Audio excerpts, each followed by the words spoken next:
I'm not, there it is. We're live, we're live, we're live, we're live, we're live. What's up, everybody? So welcome to Hits and Heels. It's Wednesday night, and I have been anticipating this conversation for weeks. So for those that you don't know, I am a basketball coach, a football coach, a track coach, and I grew up in the state of Kansas. I played middle school and high school in the state of Kansas. And of course, one of my biggest sheroes was Coach Marian Washington, and she was the head basketball coach at the University of Kansas. Rock Chalk Jayhawk. I know some of my Jayhawk friends, a lot of my teammates and friends and stuff like that I went to school with are Jayhawk fans. I went to Kansas State, unfortunately, for the first couple of years. But I need y'all to understand that if you come on this show today, you're going to hear history that has not been told and that is not in the record books.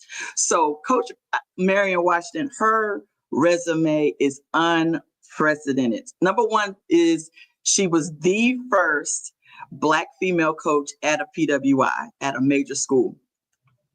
But I think the thing that people don't know, we just finished the championships for men's and women's NCAA basketball, but she played and won the very first women's basketball championship ever that was made. And that is not in the record. Coach, is that in the record books? I don't think that's in the record books. Well, the team is in the record book, Coach, but unfortunately our coach's name is not there. The NCAA, they just not supported our history, and that's what's a problem now. And I think what you're trying to do, and hopefully what I've tried to do in the book, will help those of you that will read the book. We have a lot of history to be proud of. And so with that being said, I'm going to make sure that that you guys go and get her. So I had to get her book.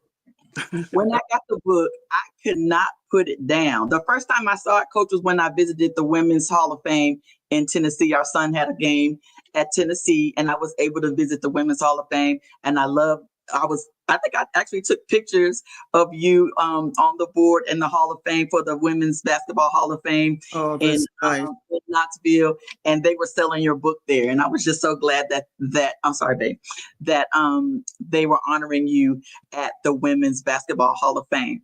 So, Coach, let's start with your story. Okay. You can start wherever you want to. I don't know if you want to start at the championship with how you got into the championship game, or even the first. And don't forget to talk about the Olympics that's not in the history books as well. Well, my goodness. First of all, giving glory to God, I want to thank you for inviting me to be a part of this podcast, and for all of your fans, your listeners. I just want to welcome you and thank you for listening in. And please don't hesitate if you have questions. It makes it a lot easier for me if you have some questions. But I probably should start with where I was born and raised, which is Westchester, Pennsylvania. I was raised on a small farm. My father, who was born in 1890, he was a Black man that was ahead of his time in that however he did it, he managed to have land, and he put a little farm out there for us. But my first 12 years, I lived in a bus without running water and the outhouse and all of that. I am fortunate. I'm the eldest of three sisters, and my brother, we called him Butchie, and I were the closest in age, and we spent a lot of time growing up together and competing with each other. But the one thing I try to make sure is clear is that my mom and my father, they were very hardworking people, like most of our Black families. And they taught me work ethics, and they taught me to take a lot of pride in what I did. And I think I found sports as just something that I just loved, even as a kid. I just knew that it was something that kind of freed me up. And I remember coming home sometimes. We had a little black and white TV in the bus, and I used to watch the Olympics. I watched those runners. And Coach, I'm most of my players and friends will tell you I'm pretty focused at times, and I would be in that television so intently that I was actually feeling the runner, making that run. You remember Wilma Rudolph? I don't know if you remember that race. Absolutely. It was a relay race that I'll never forget because we were behind in that race and we were trying to get the gold medal. And that woman, I mean, she came from behind and she was like a gazelle. And I mean, I felt like I was running right alongside of her, But athletics really, I think, was my road here. God made it possible for me to have an incredible journey, and I'd like to talk a little bit about it. Thank you for getting my book, by the way. Oh, absolutely. I couldn't put it down. As soon as I opened it up, I couldn't put it down. Oh, this is it was hard to put down. I think I read it in 2 days. Oh, my goodness. There's a lot to say. I mean, in the book, you get some details. I'll try to tell you a little bit more. I was a very young mother. My daughter might be on the call, but I had my daughter at 14. I went through a lot of sexual molestation, like so many young girls, and God managed to pull me through that. I have a beautiful daughter now. I have 2 great grandchildren, and now I'm a great grandmother, believe it or not. And so the twins. Yeah, so they're beautiful, and I'm really blessed. But as a young person, it was quite a challenge. The stigma of the single parent, especially in this white world, was very difficult. And if you didn't have the strength from within, and that's something my mother embedded in all of us, our belief in God and having the strength that feeling the strength that he puts in us to get through some of those times, because they can be very harsh. But I managed to meet a wonderful teacher. She was my 9th grade teacher, Ruth Redding. And she was a beautiful Black woman who, when I saw her, it was so different from what I used to see in the history books. And I don't know, of course, I'm dating you. I'll be 79 pretty soon. But the only pictures that they would show in the history books for me in school were the Africans with the plates in their mouths and the bone in their noses, And when you're not, we didn't have that many Blacks in the school that I attended. So it was, you just had a hard time appreciating the unbelievable history of our African ancestors. So when I met her, I saw this Black woman, one of the most intelligent women I've ever met. She managed to pull me aside in 9th grade, and she recognized that I was pretty good in math. And so she took me under her wing. She encouraged me to be ready to take college prep courses and to consider going to college, because she really had faith in me, and she made me feel that I was capable of getting a college degree. That is outstanding. And so the book really, really goes into details about that. Do you want to give more accounts of how you got to Kansas, or do you want to go into your the whole AAU history? Well, one thing I do want to mention about Ruth Redding, I think I tried to do that with my players. When you are in their lives, you have a responsibility to try to be there for them, to help them to grow. And one thing about Ruth Redding that had always stayed with me, she followed me once I went into high school. The first thing she what she did for me was she made out my schedule, and everyone knew Ruth Redding. So let me tell you, she was a very powerful Black woman. She made out my college prep schedule, and once I got to the high school, I got a schedule that was completely different. And she Now, made sure that they had me down there and typing and all that kind of thing. So she called me after the first day and she asked me how my day went. And I told her where they had placed me. And she said, "Oh, okay, well, don't worry about it." And sure enough, the next day I was in college prep courses. But what they did to me, they set me down and said, "Okay, Marian, do you think you can do this kind of work?" And I said, "Yeah, everything I've done so far is easy." So anyway, they put me there and she stayed with me throughout my career. I love how she had all your clippings and followed you and all your newspaper articles and stuff like that. That was just such a great gesture that she had as far as supporting you. Yeah. I I love that. think that we all have probably, teachers. At least one mentor. Yes. Yes, exactly. And once then I realized I could get into college. I went to Cheney State first and then transferred to Westchester State. And I met another female mentor of mine, and that was the coach, Carol Ekman. And she impacted my life in that she had a vision, and you saw how she stayed with it, even though she was oftentimes by herself, that she didn't give up. And that vision was that she thought it was time in 1969 that college women should compete against college women. Now, prior to 1969, as a part of our history studies here, Yes, ma'am. AAU was over all of women's basketball. And that meant in the senior division, you had not just college women playing, Wayland Baptist played, some of the Nebraska team played in it, but you also had club teams and women that were a lot older, and certainly much more experienced. We had a limited schedule, basketball schedule of maybe, 10, 12 games where they might have played 45 games. So it just wasn't, it was not easy and certainly very challenging. So she decided that it was time. It was time for college women to compete against college women.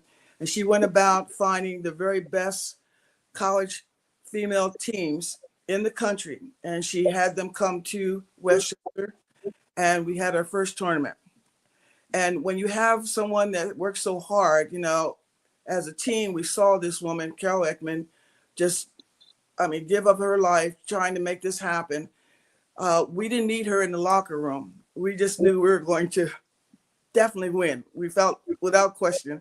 And we're thankful that we ended up doing that, just that. And talking about history here again, it's a sad situation. The only teams back then that you hear about is Immaculata. Well, Immaculata was a great team and they did great things, but there was a team before Immaculata. And I just think what you're trying to do and what I hope I've been able to contribute is that our people that love the game, love the sport, they need to know more about women's basketball and those that came before. Yes, ma'am. Yes, ma'am. And that is the point. So, Mr. Brown, hello. Nikki McLaughlin, hello. Thank you for coming on. There's my daughter, Jalen Stevenson. Hello. Donna Jacobs. Thank y'all. Thank y'all all for tuning in. Thank you. Thank you. Thank you. Thank you all for tuning in. Kelly Collins, thank you. Thank y'all for tuning in. Now, before we, Mr. Brown has a question about Kansas, but we're going to come back to that, Mr. Brown. I see your question about Will Chamberlain. We'll come back to that. So after the AAU and the national championship, how is it? My recollection from the book is that when you got the call about the Olympics, Olympic team. It was the U.S. national team. Okay. During the tournament, there were basically scouts in the stands, AAU scouts, in fact, because the United States was supported. All of our U.S. teams were sponsored by AAU. And so they were looking for young talent to go out to Arkadelphia, Arkansas, to try out for the '69 U.S. national team. And I was one of those women. I think there were 3 other women that came out of that tournament that was also invited. And before, we were the only country, Coach, that played that half-court game. Sometimes we threw the ball in from the end line. Sometimes it was from the center line, depending on what state you're in. Full court at that time, right? No, half-court game.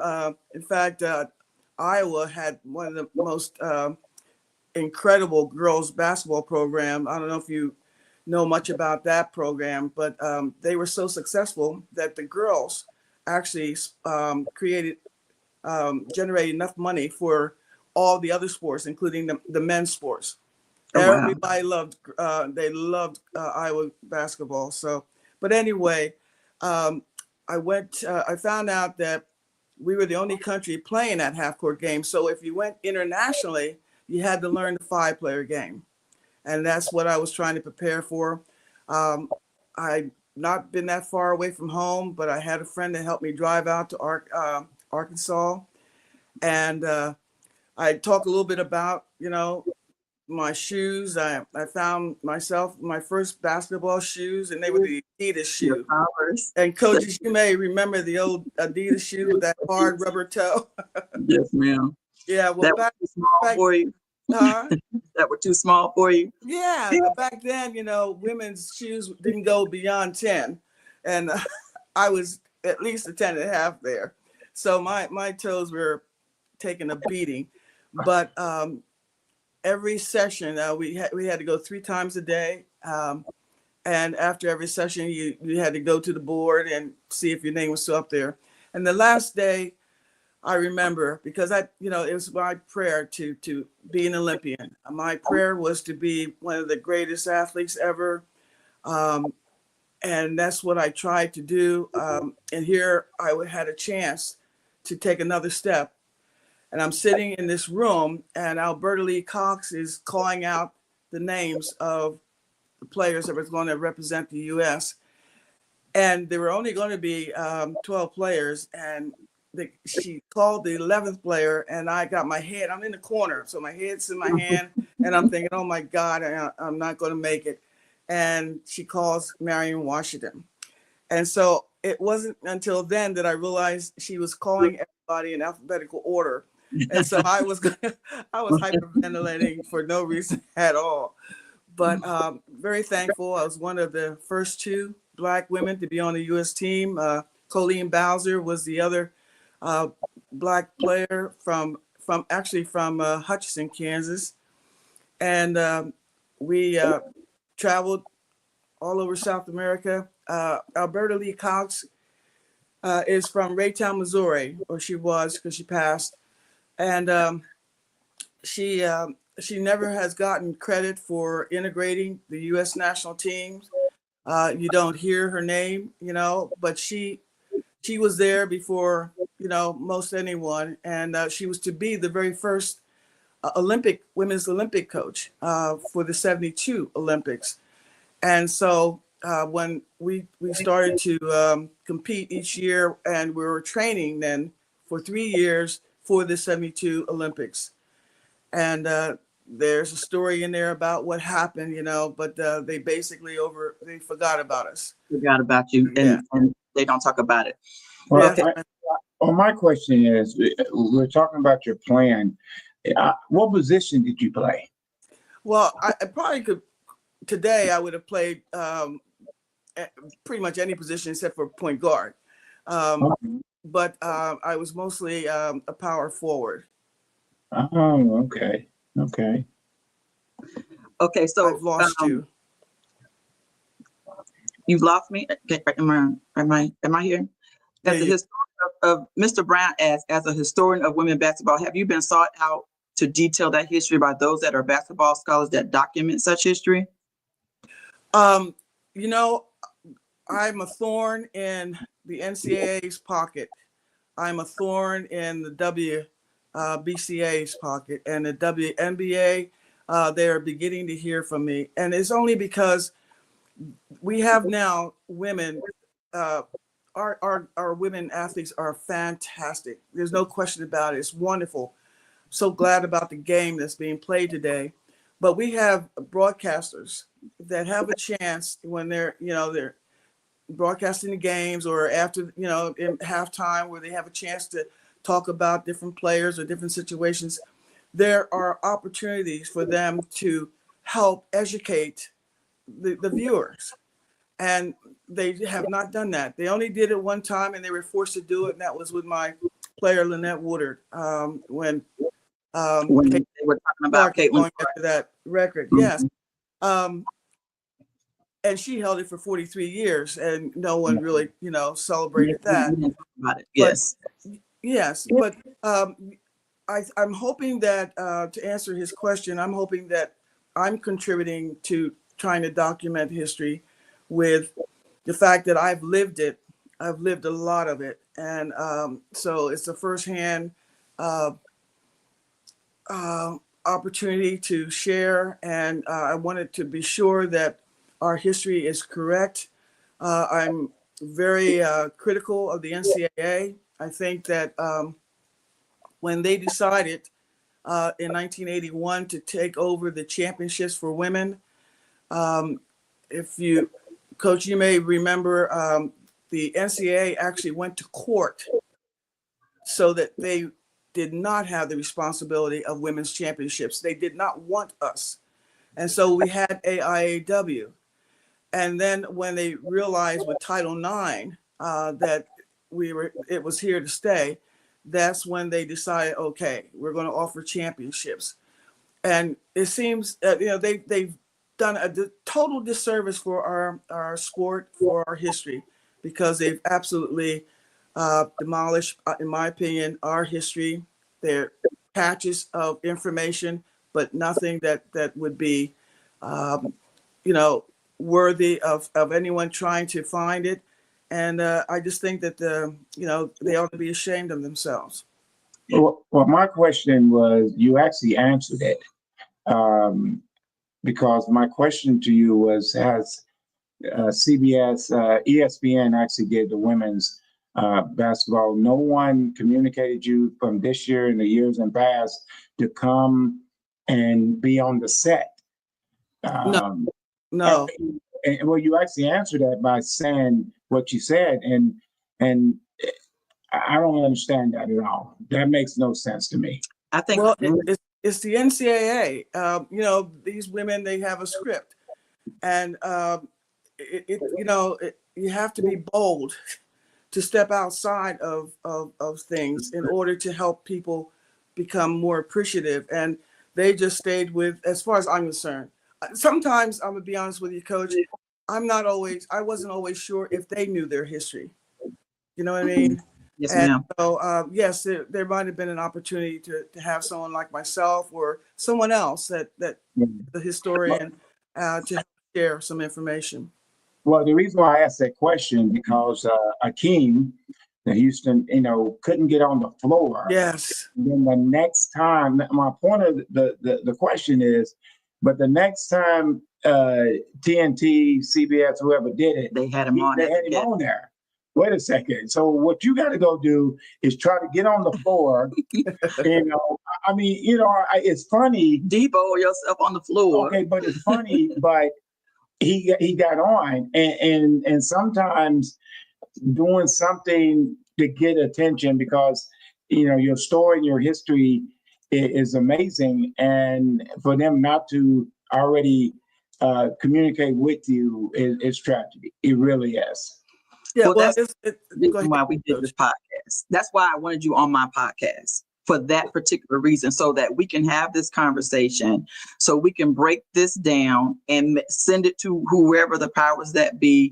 And I hope that everyone on here will just repost this, and we're trying to break this part down to a smaller version so that people can hear the history, because there's no reason why we have an NCAA championship and Coach Marian Washington, who is capable of being able to come on and speak is not a guest speaker during any NCAA championship. Yeah. All right. Well, thank you. And again, it's mostly because of the NCAA. The game didn't start until they decided to have championships. And that's pretty much the way they've approached it.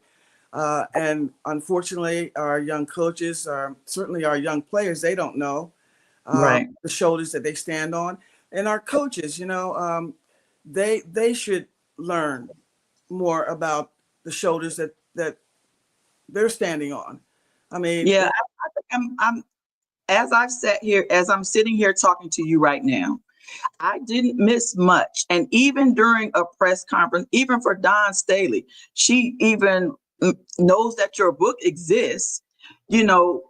After she gives honor to God, she should be giving honor to Coach Marian Washington for paving the way.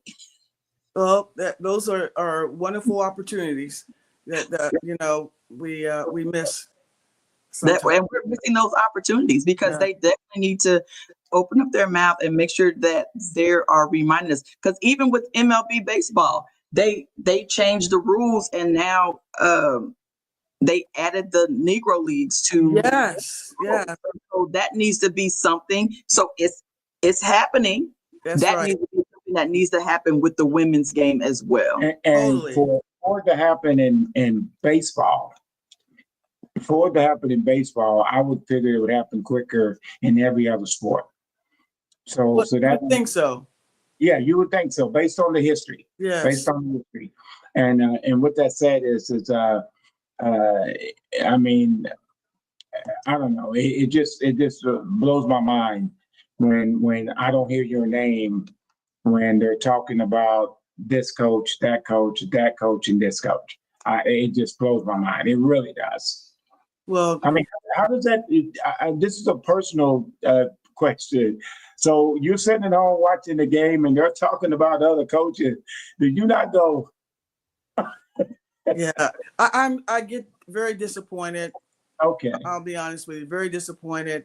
There's I can't remember the movie, so I shouldn't even bring it up. But there is a movie, and there's a section in the movie where a Native American is trying to save some land, and these builders are trying to come in, take the land, and of course,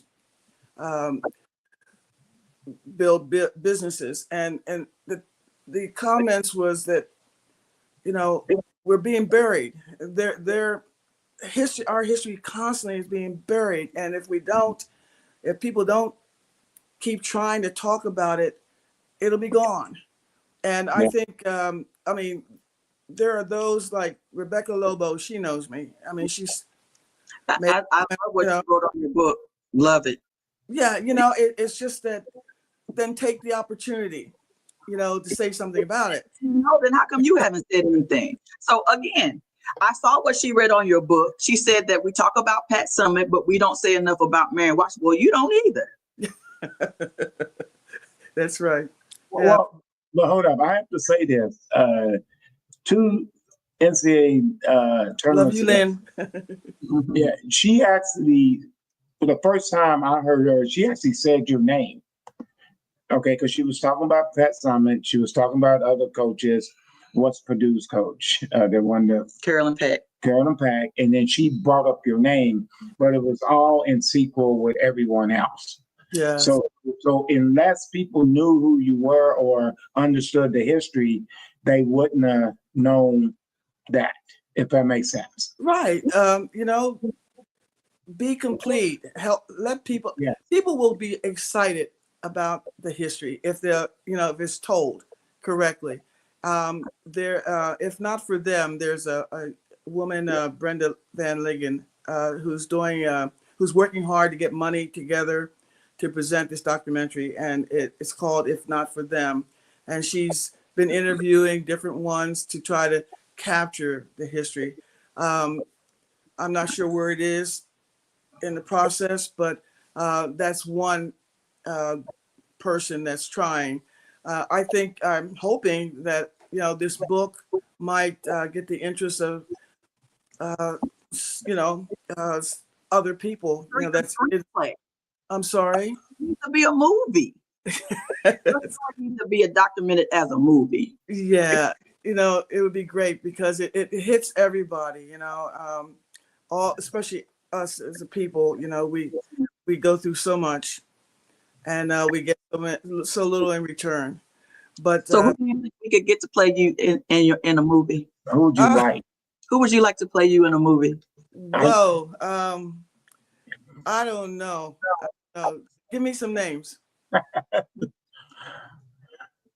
Sanaa Lathan, the same girl from Love and Basketball. Yeah, It could be one. Terry Washington, maybe. Kerry Washington would be a good Coach Marian Washington. But as time moves on and as Coach Washington gets older, we gotta get our girl. Which one is our girl? Bassett.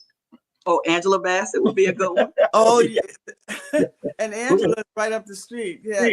Angela Bassett would be a good one to play. Coach Viola Davis would be a good one. Yeah, Miss Brown, Viola Davis. Any of those major would be perfect to play you in a biopic to honor you in a movie. We might have to call Tyler Perry on that one since he's the only one that can kind of make stuff like that happen. Okay, so going back, let's go to the even the Olympics. You became you were on Terri Vanderbilt's staff for the 96. Was that the 96 Olympics? Oh, yes. The 96 Olympics. Right. But you wrote a letter to the Olympic Committee or to whoever the powers that be. And now, because of your letter, it's a requirement to have an African-American coach or a minority coach on the staff? Yes. I was the president of the Black Coaches Association for 2 years. And that was quite an honor. And I was also part of different groups that would go to Colorado and where the young players would be selected for, national experiences and all. And I realized, we had all these young Black players, but they didn't see a Black coach. Now, they had Black managers and maybe Black trainers, but not Black coaches. Mm-hmm. And I thought it was time. And so I took advantage of my position as president of the BCA, and I wrote a letter asking, pushing them to change their policy, and they did. And it's one of my proudest moments, really. And again, most of our young people, especially our Black coaches, they don't know, they don't realize, what it took, to just make it possible for them. But that's on record. So. So I'm a member, because I coach football, Coach, I'm a member of the Minority Football Coaches Association. The BCA, I don't think that's still. It's not, well, is it still available, or is there something similar to the BCA right now? I'm not sure what they're doing, and my daughter and I are anxious to make some calls and see, where we might be able to help or, support. But they kind of broke up for a long time. But then I've heard that, someone is in charge now. Okay, because I'm on the Minority Football Coalition for football coaches, but how come there isn't a female Black Coaches Association? Well, we were going to have one, but I felt that with the Black Coaches Association already established, you didn't specifically for females. We could be embraced by them and take advantage of some of the things that they were doing. But there was no question when we were at the WBCA convention, there were so many things that really affected Black coaches, and we didn't have an opportunity to discuss it. And so we needed to get together at a different time so we could talk about officiating. Oh my gosh, officiating was always a challenge as a coach on the sideline, as a Black coach. We got a story. Yeah, I mean, really, it's tough. But so we did not have a Black Coaches Association, but I believe that in Philadelphia, and I'm trying to remember whether uh, they have a Black women's sports academy or something. Okay. You know what I'm talking about? Yes, ma'am. Yeah. Yeah, and that's been going on for some time. Okay. But Have you been honored by them? yeah, good Pretty question. much so. I mean, they definitely have been making sure that people know about the book. And I know the woman who was president. She was a standout. She was at Westchester State, and she was a standout field hockey player, lacrosse player. In fact, she was at Temple, coached at Temple. Green is her last name, and for some reason I can't find the first name. But she was I'll an find it. excellent athlete, and she won a national championship in, I believe it was lacrosse. Okay. Okay. I'm making note of that, so I'm going to find her. Well, going back to the Black Women Association, I think you need to head that up. Not that you don't have enough to do. and the reason why is because sometimes you got to put a stamp on something that you can see is important. And maybe the male association doesn't see certain things as important. And me personally, I always believe that no matter what it is, if you want people to see it from your eyes, you have to talk through your mouth. Yes. Yeah. All right. Because they can't tell your story the way you can tell your story. And I think that was a good question, Coach Bryant. Because that I thought one was already existed. I really did, because things have changed, and but they need to change a lot more. And there's another organization, and of course, it has totally baffled me. It's out of Baltimore, and they're having like a gala coming up. And I know Dawn has been. I'm sorry, I don't want to disrespect her. Coach Staley has been honored at that, but I don't remember you being on there. And when I find that, I'll send that to you as well. Because when I find it, it'll come to me. But I'll send it to Josie and to see whether or not you have been a part of that one too. But it's out of Baltimore, but it's another organization that is supposedly helping to make sure that we honor Black athletes, and so we'll see what that. Now, this is a great question, because you did talk about this in your book, and it was one of the things I wanted to address. So we'll go ahead and address it now. Mr. Brown says, "What was your reaction and thought when Don Eames attacked the Black Records coaches by Vivian Stringer? That racist rant that led to a national conversation about Black women and broadened the hidden racism and became open by his cruel remarks. Were you affected personally, and did Coach Stringer share her feelings regarding this incident? Because you also had an incident that was similar when they called some of your players a name." Yes. I think that all of us were offended by it. And, Coach Stringer has done so much for the game. Yeah. She has taken, 3 programs to the Final Four. And to have this guy talk about the young Black women was unacceptable. And I'm not sure. I know that she felt it was important for it to be out there, that she wanted people to read about it, because she wanted people to see just how, discriminatory it has been for a Black team. And I think it was Cheney State when he said that about them. So I'm pretty sure.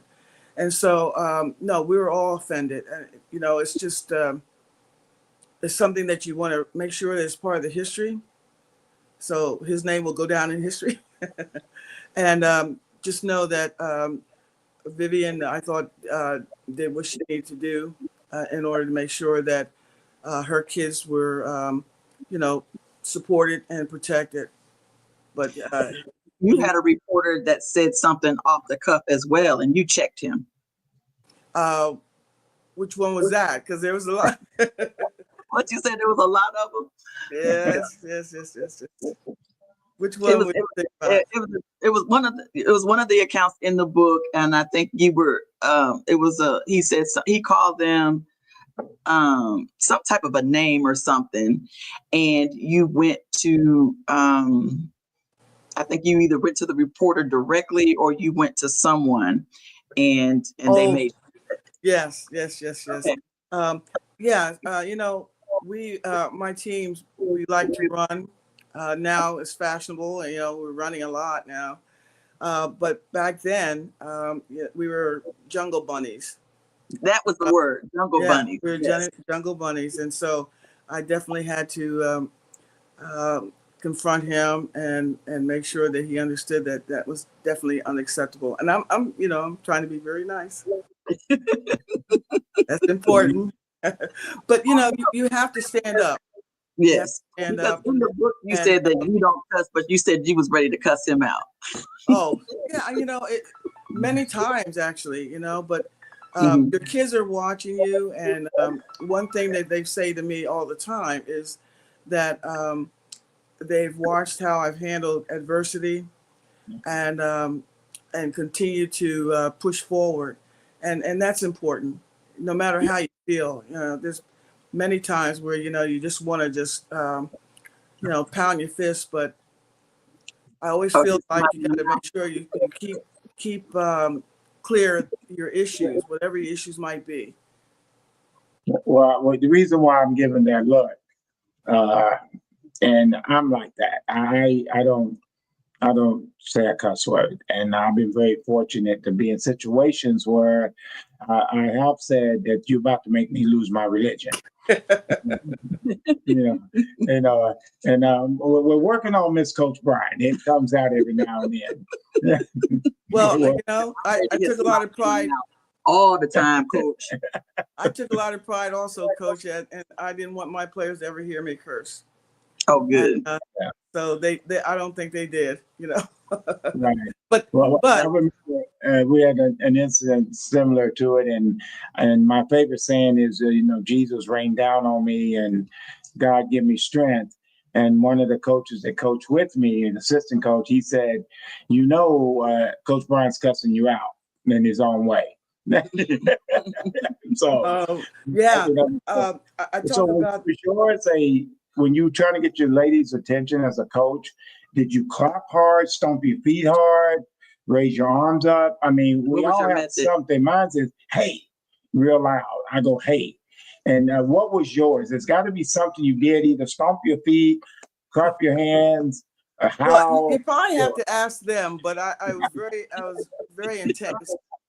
Okay. I'm a coach that got a technical because of the way I stared at them. But my players was a reflection of me, and I was extremely competitive, and so they could feel it.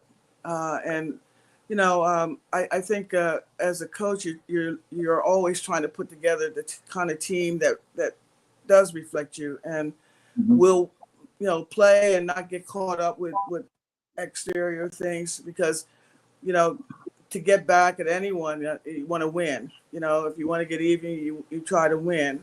But no, I never uttered a harsh word to them.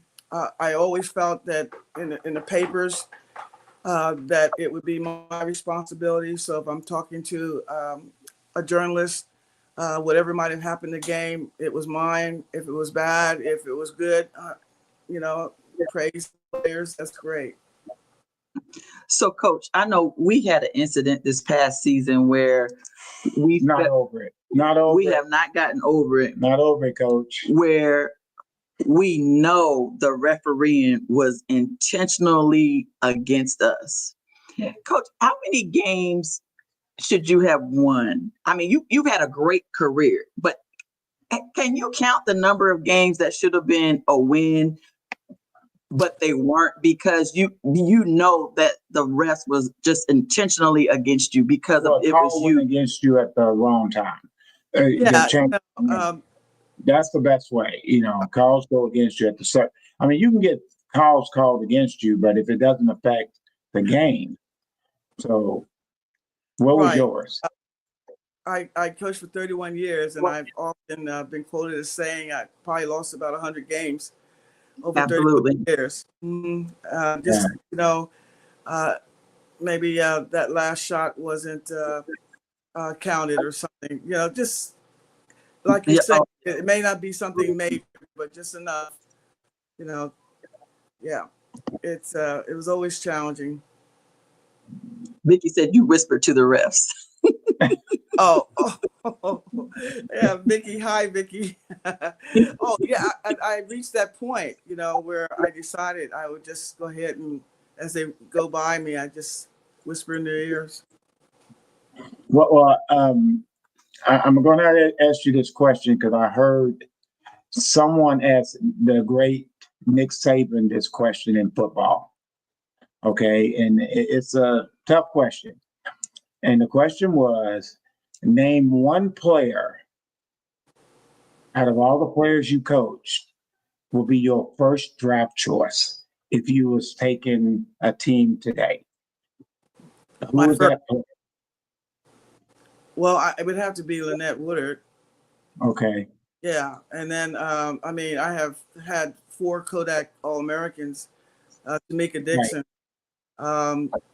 Lynn Pye, Mitchell, Angie Aycock. I would today would not hesitate at all if those young women were able to play today. I would be more than encouraged to be able to go out and compete because they competed. Well, I have been a Lynette Woodard fan like forever. And so, matter of fact, I think I reached out to her and asked her to come on my podcast as well. I didn't get a response back, but that's okay. I know she's busy. But one of the things that I'm not going to lie, Coach, last season when they was making this big deal about Caitlin Clark and her title, when I tell you I was in my feelings about that, I did not know what to do because I really hated the fact that so many new people, I love the fact that so many new people are watching the women's game, but I was just really upset when they did not give credit to Lynette and a lot of the girls that came before Caitlin Clark. Yes. Is Lynette okay with that? Because I think a couple of videos that she did, and she came back on the forefront with that, and I hope that she's okay. She has handled it very well over 43 years, yeah. And I just think that she knows who she is. Her contribution to the game. One of these days, people are going to read about all that she's accomplished. But you look at Caitlin, she's done a lot for women's basketball, certainly helped to generate an incredible fan base. I think it would have been even more exciting to talk about, all the ones before her. Yeah, and just kind of follow along as she was, breaking records. But, Iowa had a great player, and now the WNBA, is benefiting from her. And I think that's the thing. I don't know who. I hate that journalism because I'm not a journalism major. I just did this on a whim. I don't even like public speaking, so for me to be doing this podcast is crazy. But as from a journalistic perspective, I think Monica McNutt made a comment to Stephen A. Smith about, you haven't even on your platform have never mentioned anything or put women's basketball on the forefront. And he kind of got quiet about it because it was so true. And of course, ever since that happened, I haven't seen Monica on the forefront of a lot of sports, shows since that time. Because it wasn't just to Stephen A. Smith that she was talking to. It was to everybody. None of y'all have put women's basketball on the forefront until Caitlin Clark came. Because even Kelsey Plum had did something, and I'm thinking like, okay, why wasn't she on the forefront? And there was a couple of others as well, but definitely Lynette. And what was the other young lady? Miss Moore. Mhm. Yes. Well, we could spend some time just talking about All that. day talking about the Yeah. fact that, so again, when y'all come back and y'all watch this podcast, I really need people to understand the history of women's basketball. And Coach Marian Washington is on the forefront. If there was a Mount Rushmore, of women's basketball, Coach, there's no way your portrait would not be on that. Well, There's no way. Thank you. I appreciate it. I appreciate this time, and I appreciate all the listeners. Again, it's going to be, I don't know. I think with time, our history is going to unfold, but we got to keep pushing it. And with your help, we're going to get that done. Well, history unfolds when one of the biggest things that we did with our son is we told him our history. And, he's 20 now. How do you keep history that people don't want to hear? Is you have to keep it going. Yes. Someone else keeps telling the next generation the story. And I give the best example. I know the wife gets, I'm not making this up, Coach. She goes to another level. Yeah, I mean, she can go to that next level. And what I mean by that, I don't mean it's a bad thing. It is, why aren't you paying attention? And I have told my wife, sometimes people like what they like. And remember when I first got on here, I said she opened my eyes on a lot of stuff. Mm-hmm. It wasn't like I was ignoring it. It just wasn't in my circle. And a lot of times, and let's be real, at our ages, we can do this, is you have to, like, they've got to get you on ESPN.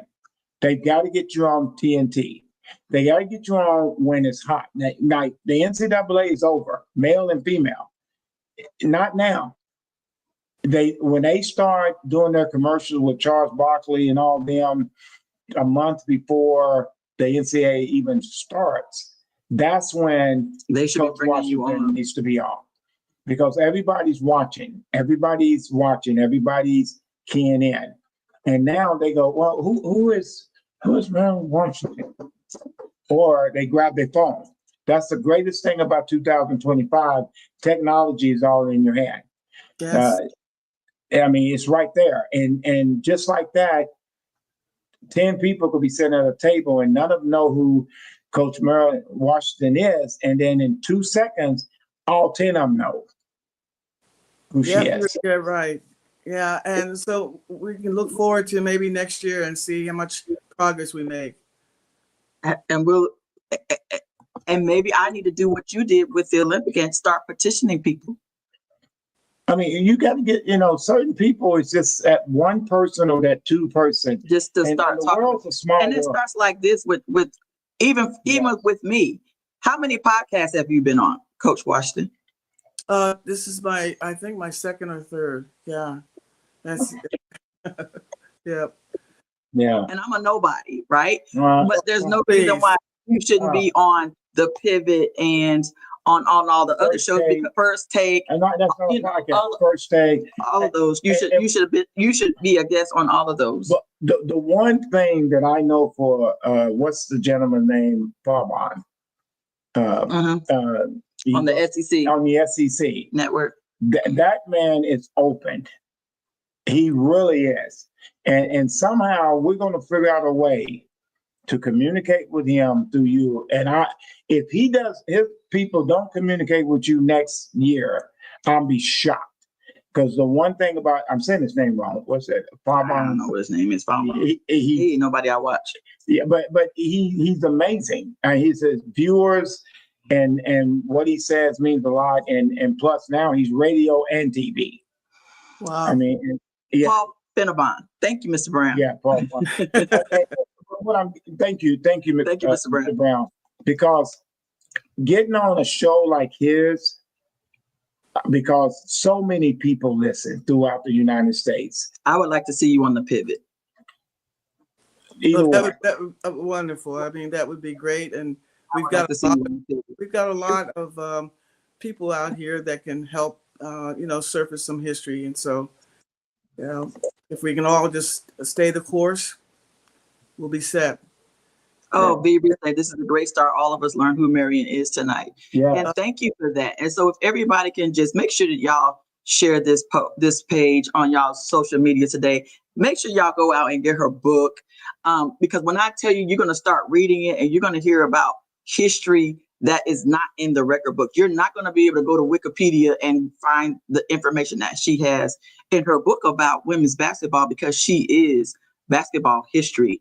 And so, Coach, we're winding down, and I know I got a million questions still. I hope, are you okay? Sure. Couple more minutes, Josie. Because I know Josie said that, don't be having my mama on here all night.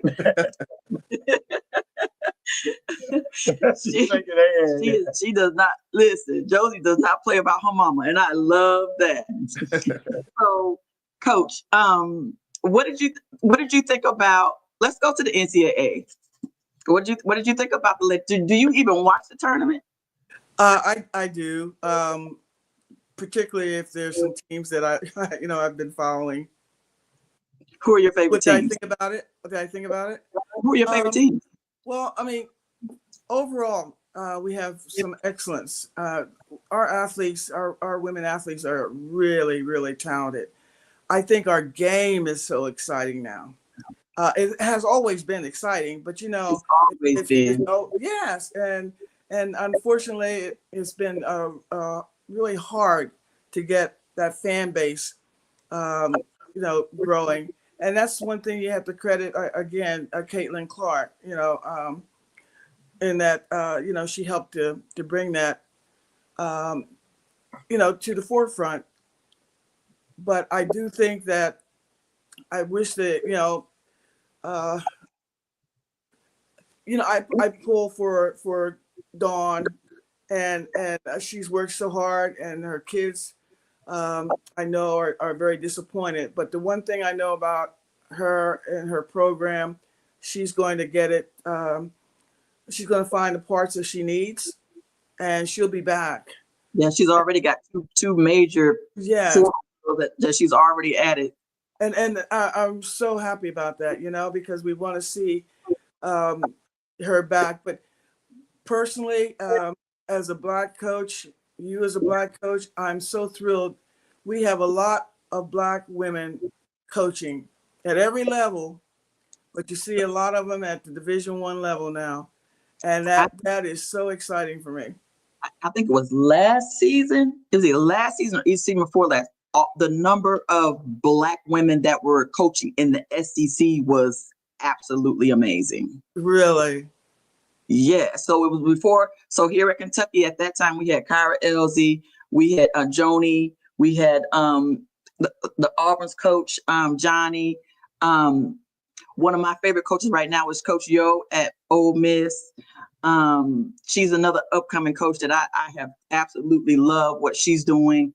And so, yeah, I'm definitely a fan of all of those. So, Coach, why did it take, you stopped coaching in 2004. Why did it take this for the book to come out? Well, I've always been a private person. And it really, my daughter pushed this really hard, and I'm happy about it now, because I wanted to be sure that my history, not just as an athlete coach, but my contributions at the University of Kansas and building, helping to build that women's program there. I wanted the history to be accurate. My legacy to my family, to my friends, to my players. I want them to know the history of that I leave, my contribution. So yeah, it took a while. I'm going to be 79 this year, and someone said, why now? my daughter, I have to say, she's the one that pushed it. And again, I'm really happy that we got the book done. Hey, Josie, good job. Good job. Okay. All right. I've got to, you don't know me, but I got to be me. So everybody that's listening to this podcast know Coach Bryant's about to say something. Okay. But this goes back to letting people know. And I say it to my wife quite often. I said, me not knowing is not a bad thing. Me not listening to know is a bad thing. So if you don't put the book out, people don't know. Yes. I mean, and I have a very good friend who's my mentor in baseball. I'm a high school baseball coach, and he is my mentor, the first Black to play for bandy, to get his master's at bandy. He's a legend. He was a baseball guru for the New York Yankees. He was our #1 scout for the New York Yankees when they was winning World Series. And he's my mentor. I love him to death. And he said the same thing. I'm a private person. I was like, but we need to let people know your story. Okay, because only you can tell your story. That's right. The way your story should be told. Yes. I mean, I see a beautiful daughter on the screen below. And with that said, she can tell from her perspective what she. I told Josie we was going to do a part 2 where I was going to bring her on to hear her part of the story. Yeah, because that's really amazing to watch your mom do her thing. It's got to be amazing. It's got to be amazing. Especially being as young as she was. I mean, basically, y'all both grew up together. Yeah, pretty much. Yeah, right. Because you had her so young. But just that testimony alone, I think, is probably when I read that part in the book. Of course, I had no idea. Right, no idea. If you hadn't wrote the book, I would have never known that information. And that just kind of just solidified, my respect for you because of the stuff that we go through as Black girls sometimes, because I had a similar story with some of the things that you went through.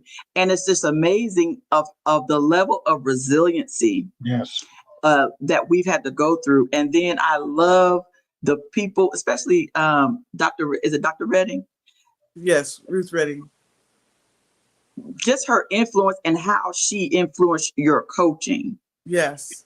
Because I kind of coach like that too. Like even now, when we go and watch our kids or we see our kids, it's nothing like seeing them and them coming and giving us so much major love. But you know who I was impressed with? What was the first lady, and I apologize, that you mentioned at first that started you off in high school or before you talking about Ruth Redding? That's the one we're talking about. Okay, the one in the beginning. Mm-hmm. Okay, this is amazing. Out of all the kids that she's influencing, and you gravitated to that. Yes. Because I mean, what I am, and where you heard the chair story, it is a lot of the kids. That's what we deal with. They're going through something, and you try to get them to buy in. So I'm gonna have to ask that question back that you brought up in the beginning. How that had to be amazing for you to stay mentally focused on 5 years down the road when right now things are going so bad. I mean, that's amazing. That is, well, I have to tell you, I think I prayed to God every day, and so I give all glory to Him. I don't think that we have any control on our path if you're listening to and you're trying to respond to His Spirit. And He brought me a mighty long ways. My journey the road was rather crooked, but I started out wanting to be a great athlete, ended up still at the Olympics as a coach. Who would have known? Who would have thought it? I had a daughter at a young age. I've got her having graduated, grandchildren, graduates, and now, great grandchildren. Who would have thought, with everything? So I really give all praise to God and the strength that He put within me. Amen. Outstanding. So, Coach, we're going to wrap this up. Any other talking points that the audience need to know? Well, I just think that, when you're working as you are working with young people, we're all trying to figure out how to get them motivated, how to get them to listen. But, I talk about for them to dream big and to work hard, stay focused. We all fall down. I fell down, but you got to get back up, and you have to try to have them understand that, and you don't allow anything to get in the way. And I talk about being laser focused. Our kids have to understand what that means. They just got to stay focused on their goals and not let anything distract them. So, and believe and trust in God. Right. Well, my next question on this is, I know we're going to leave, but my next question is, could you coach in 2025 with the same motivation back then? Because you got grandkids, so you go to games, and these kids are, we coach them. It makes you, I'm going to be the first bald-headed man to grow hair.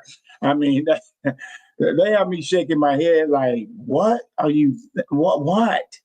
And now, I mean, could you coach today with the transportal and the NIL the way it is? I think NIL, they need I was going more high school. Oh, you're thinking high school? I'm thinking more high school and in college. But in general, could you coach the 2025 young person? Oh, I don't think I'd have a problem coaching the women. I would have a problem with the NIL. It's very challenging, and I wouldn't want to be a part of it, to be honest with you. There's just too much movement, and that would be hard. I mean, there's so much that goes into it. But in terms of actually coaching out on the court, that's what I miss most. I really enjoyed that on-court coaching. So if someone was to call you today with a job, would you come out of retirement? No, but I would definitely consider being a consultant. I was looking at Chelsea said no. I was looking at the daughter's response. Hey, Coach Washington, the reason why I leaned forward because I wanted to see that response. But I certainly would consider being a consultant. But it's when if I was younger, without question, but not now. Okay. I hope that Josie and I talked before we got on, and I told her that we needed to keep in contact because I think one of the things that I wanted to do is there's not a book on the history of Black female coaches. I looked, I Googled it, and I tried to find, and so maybe I need to be the one to create that so that we have the history. Yes. I mean, there's so much room for something like that. It's you. So who else? Okay, so we have you. We have Coach Stringer. We have Carolyn Peck. We have Dawn Staley. Who else? Well, we would just take our time. All we would have to do is take our time, and there are so many names. And I'm always sensitive to the historically Black colleges because there have been some wonderful coaches of women's teams that got very little exposure. Those coaches, those players, but when I was president of the Black Coaches Association, I really wanted to reach out and embrace them too. The HBCU coaches. That may be an area where I need to use my podcast as a platform to make sure that I go and find those. Oh, there's some great older. I think they're probably retired now, but they've done a great job at their respective programs with very little. And, I'm so glad that I had a chance, whether if I played against them or, we just as coaches socialized. I got to know a lot of those coaches, and I really have a great deal of respect for them. Yeah, Mr. Brown said if you were a Lexington native, you would be a first ballot inductee into our Hall of Fame. So, like I said, we created our Lexington Hall of Fame just for that specific reason, was that we felt like a lot of the African American athletes here in our community just weren't getting the flowers that they deserve. And of course, we loved last year, we inducted one of your players, Erica Muncy, into our Hall of Fame. And it was just nice to be able to honor her. I was able to be on stage and present her with her plaque, and getting to know her was just amazing. And of course, I want to shout out, I don't know if she's on listening, is Pearl Laster, Shirley Laster. Yeah. We grew up in Junction City in the same neighborhood, and of course I know her. I've also had Tamika Dixon on as a guest on my podcast, and it was yes, Tamika. That I like what Tamika talked about when she was great player. Yeah, when she was on, was how intentional she was with wanting to play for a Black female coach, and I was like, oh my God, like it was just so. For her in that era to have that type of a mindset, because of course there weren't a lot of Black coaches. And so I just wish that I never had an opportunity to play for a Black female coach.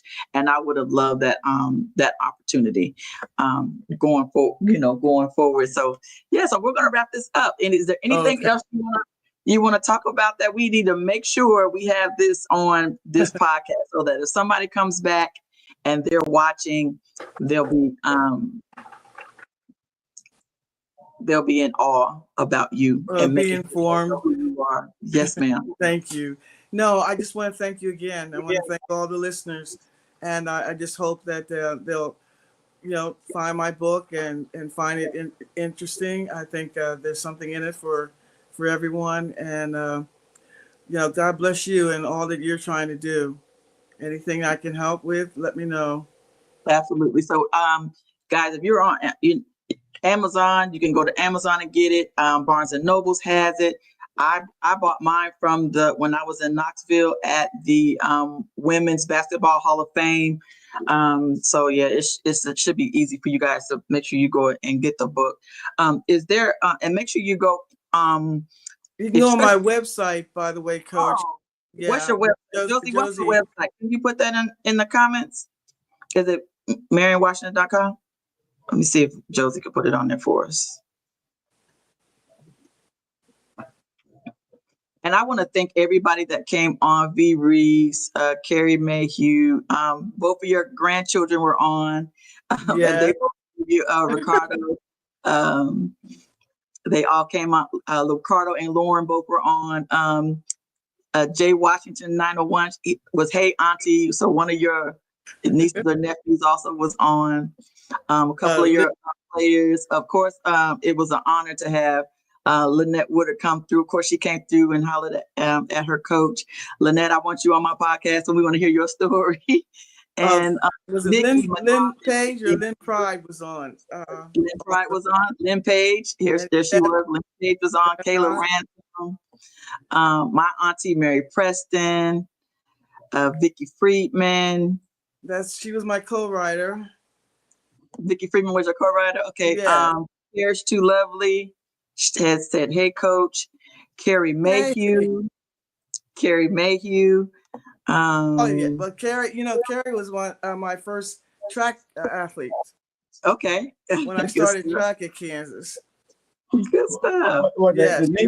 She's the first athlete I had as a track star. Oh, I like that. So Kelly Collins, when you go check your Black-owned bookstores in your area, if they don't have it, can you please make sure that you suggest that they get her book in their book in their bookstore, please? But one of the things about coming on the blackout, a lot of times people don't comment, and I mean, and all of a sudden we'll be out in the community and be like, "Oh, we watch your podcast. We watch your podcast. We watch your podcast," and we realize it's way more. It's a lot. They just don't comment. Isn't that And- wonderful though?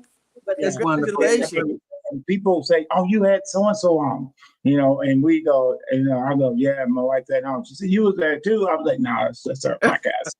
It's our podcast. Congratulations. You both need to be real proud of what you're doing. Thank you. We're excited. Now, who is the greatest female basketball player in college right now to you? This is gonna keep going. It's gonna keep going, but I'm gonna let go. Josie. I promise. Josie two more did- questions. Josie did. Josie's like, Mama gotta go. she got to go. Who's the greatest female Last basketball question. player in college? Ever. I have to say Lynette. Lynette. I mean, Lynette played when she had to play with the men's basketball. There was no 3-point line. She held a national record in every category, whether it was rebounding, scoring, or steals. And she held her scoring record for 43 years. So it's hard to match up with that. You can't beat that. And that's why I was so upset when they was talking about Caitlin, because she's shooting from the logo, but you had 3 points. Those are 3 points. Well, it's not about pushing Caitlin what she did. She did what she did. She did The great. bad part She did is great. Media not giving Lynette her They don't have flowers. to battle each other. Yes. They both can get their flowers. just give right. Lynette her flowers. Giving her flowers. Okay, so did you get a chance to meet Will Chamberlain? What is the question now? Did you get a chance to meet Will Chamberlain? Did I ever have a chance? Yes, I did. In fact, I want to say his cousin, Lisa Tate, one of my players from Kansas City, Missouri, was playing. We were playing in California, and Wilt Chamberlain was in the stands and came over because he found out that she was there. So we all had a chance to meet him. Wilt, there's no one. There was never going to be another Wilt Chamberlain. So sounds good. Well, guys, thank y'all for coming on. Make sure y'all go to and buy Coach Washington's book. There's so much stuff that we did not get a chance to unpack. I'm telling you, when I started reading it, I could not put it down and this podcast did not give her book any justice on what she talked about in this book. And I will say, people might think this is rehearsed or whatever. That's the truth. But the book, she got the book, started reading it. I mean, she picked it up, started reading, and the next thing I know is 3 hours later, and I'm like, babe. I could not put it down. And I don't know when she put it down. That is so nice. Thank you. I couldn't put it down. So, Coach Washington, it is such an honor. Thank you so much for giving us the opportunity to interview you, to make sure that we give you your flowers. If nobody else is giving you your flowers, I wanted to make sure that I had the honor of giving you your flowers today, because you are one of the best, and definitely they pioneered even the shoulders that I stand on as a Black female coach. And I thank you and I honor you, and I'm so thankful for you. But thank you both. Thank you both so much. About the Paul Barnard show. Watch. I'm telling you, I'm going. Somebody's got to know someone that I know that knows someone. That's the United States of America. Somebody knows someone. And I promise you, if he gets word of you, and he probably knows who you are, but he's not on his format, then I promise you it wouldn't be shocking.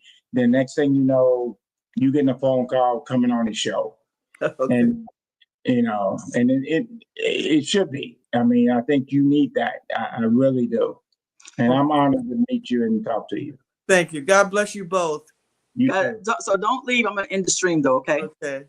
All right, everybody. Thank y'all for coming on. Make sure y'all share and subscribe to my podcast, especially all those that are on YouTube, because we're gonna continue having great guests like Coach Washington on.